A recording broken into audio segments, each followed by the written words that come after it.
What should have been a joyful festival night turned into a nightmare for Marcus and his young daughter Lila when a police officer's aggression shattered their peace. Imagine the shock, the outrage, as a father's protective instincts collided with a force meant to protect. This incident wasn't just about a single moment of brutality. It sparked a community to rally for justice, igniting a movement for change. Want to hear the full story and stay informed on issues like this? Hit subscribe and turn on notifications to follow along. Lila's smile was as bright as the lights strung around the festival. The park buzzed with laughter. The smell of popcorn lingered in the air, and her dad, Marcus, was pushing her wheelchair through the crowd, spinning tales from his own childhood that kept her giggling. It was a moment of pure joy, the kind you wish you could freeze forever. But just when it seemed like the night couldn't get any better, a sudden voice shattered the laughter. Officer Ethan Ramirez, with a stern look and rigid posture, approached them out of nowhere, his presence casting a shadow over the festive air. "I need to see her ID. Now," he demanded, his tone as cold as it was abrupt. Marcus was taken aback, his heart pounding as he looked from Lila to the officer, trying to make sense of this unexpected intrusion. "What's this about? She's 9 years old," he replied, his voice a mix of confusion and growing frustration. The officer's gaze never softened. Instead, it seemed to sharpen, laser-focused on Lila as if she was a threat. Before Marcus could even finish speaking, Officer Ramirez stepped closer, his hand moving swiftly. It was a moment that happened in a flash, a sudden, harsh motion, as he reached out and struck Lila without warning. The crowd around them fell silent, eyes wide, as gasps of shock rippled through the air. Phones were out in seconds, people recording, documenting what felt like an unreal moment in what should have been a night of celebration.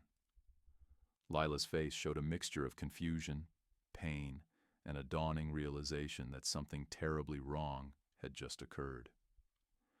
Marcus's heart raced as he reached for his daughter, the shock of what he'd just witnessed almost paralyzing.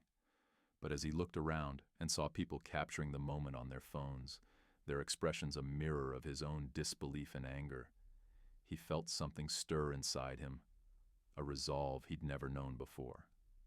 He knew this was far from over, and as the crowd started murmuring, recording, their collective outrage beginning to build, he could feel the start of a storm brewing. Marcus didn't waste a second. Seeing Lila's pained, confused expression, he stepped forward, a fire blazing in his eyes. "What is wrong with you?" he shouted at Officer Ramirez, voice shaking with both anger and disbelief. Around them, the crowd began to shift, their attention locked on the confrontation. People murmured in shock, others gasped, and some shouted in Marcus's support.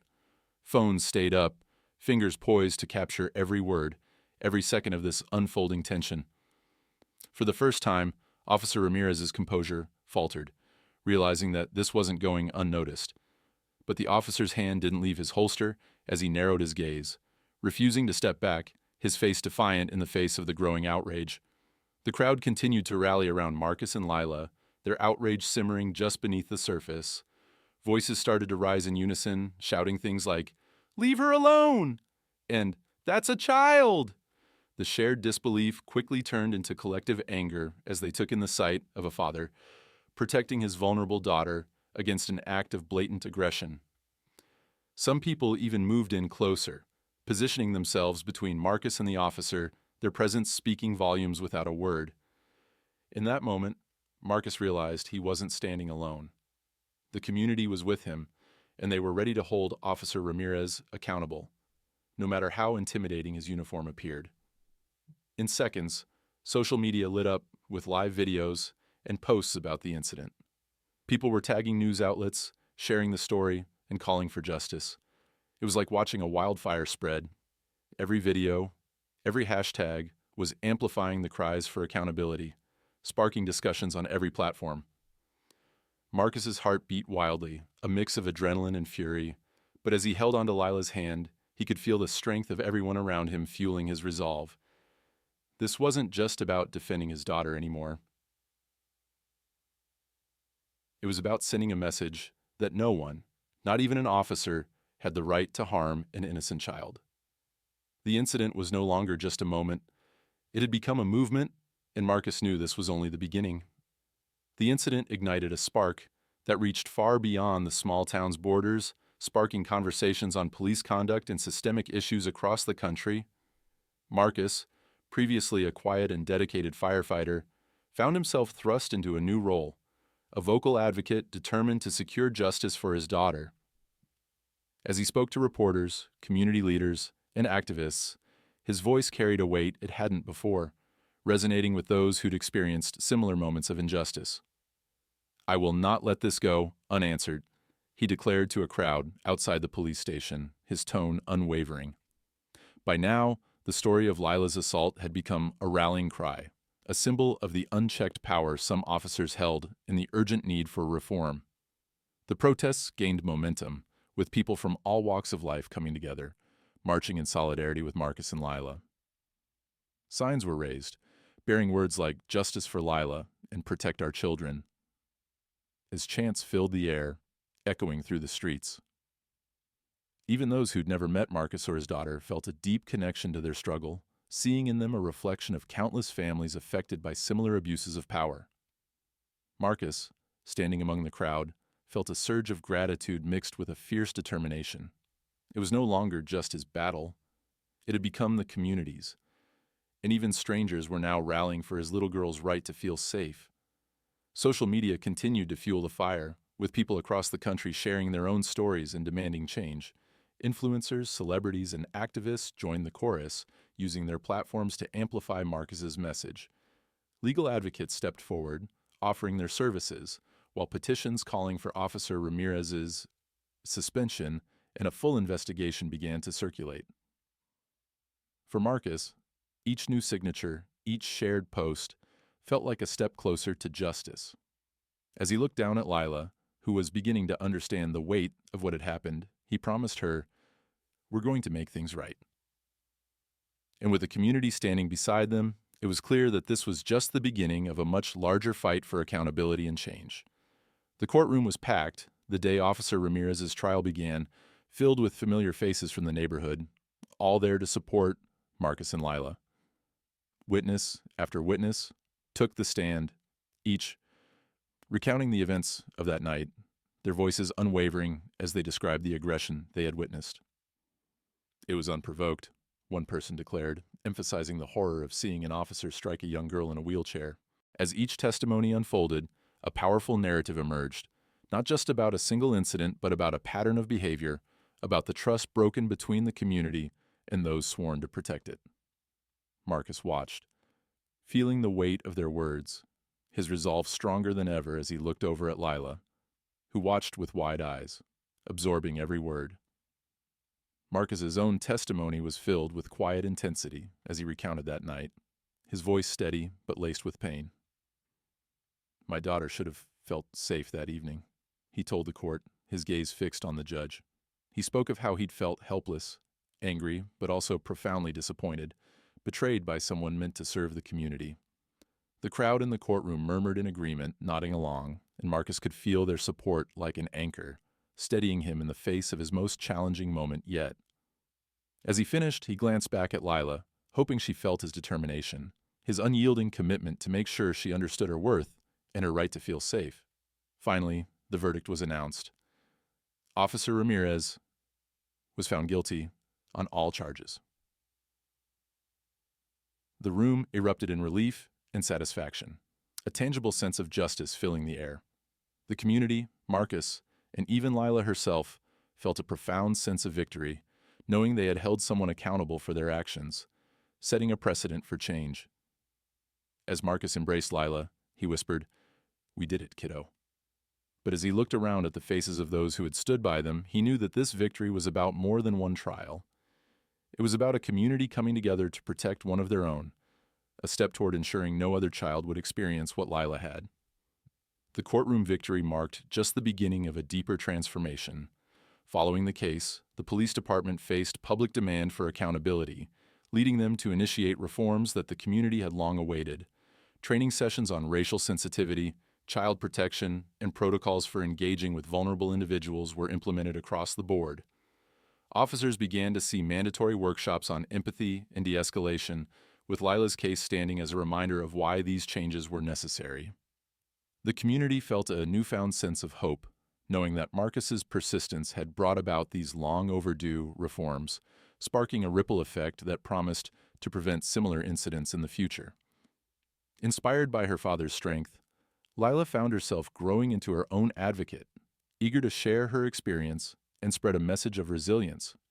She began speaking at local schools and community events, telling her story with a poise that astonished those who met her.